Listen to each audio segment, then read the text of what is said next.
Tama kaya yung sinabi sa akin ni Jillian.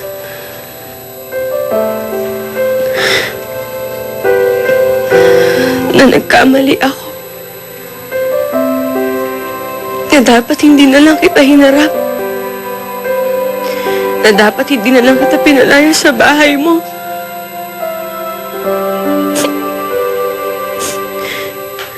Na kahit na alam kong hindi mo binigay sa akin kung anong gusto ko.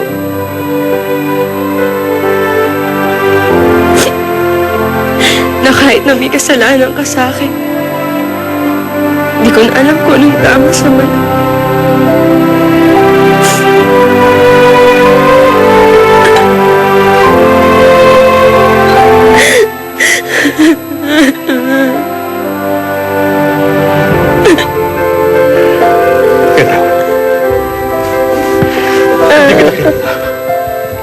Hindi kita anak!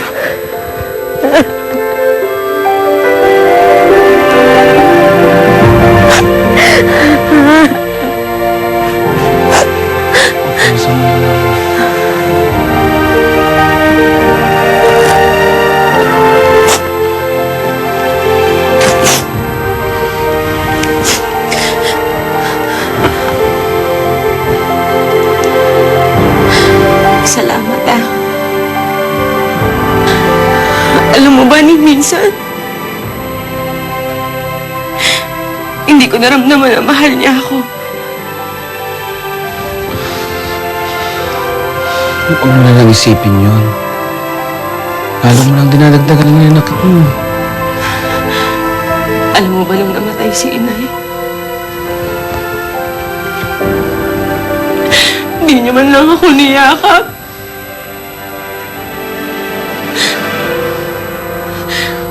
Nung pumunta ako sa bahay ng asawa niya, kahit konting pagmamahal lang din niya nabigay sa akin yun. Ayaw niya lang siguro mapuna siya ng asawa niya. Kaya ganun ang papa. Mali si inay. Dahil hindi naman ako totoong mahal ni tatay ko eh. Kahit konting pagmamahal, wala yun. Pinagkait niya sa akin yun. Binaliwala niya lahat ng sinakripisyo ko. Binaliwala niya ako. Na kahit anong gawin ko, hindi niya ako matanggap.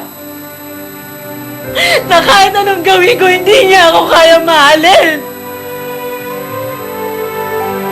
Hindi niya ako kaya tanggapin.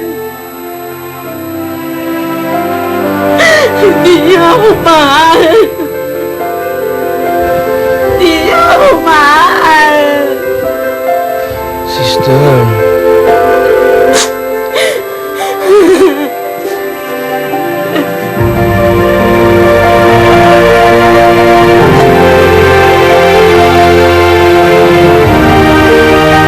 Ano? Nakita mo na ba? Nandiyan na ba? Sa bodega kasi mo tignan. Alam mo! Ay, gamitin mo ang mga mata mo, ha? Sige na, Mitring. Hanapin mo mabuti. Anong ginagawa mo, ha? Si Odessa. Pinapahanap ko si Odessa. Oh, Mitring! Ito na po! Ay, naku! Ay, naku, ang dami! Ayun. Ano Ayun, si ba Odessa. dito? Halika dito. Ano ba dito, sir? Ito. Ito si Odessa. Ito, anak ko.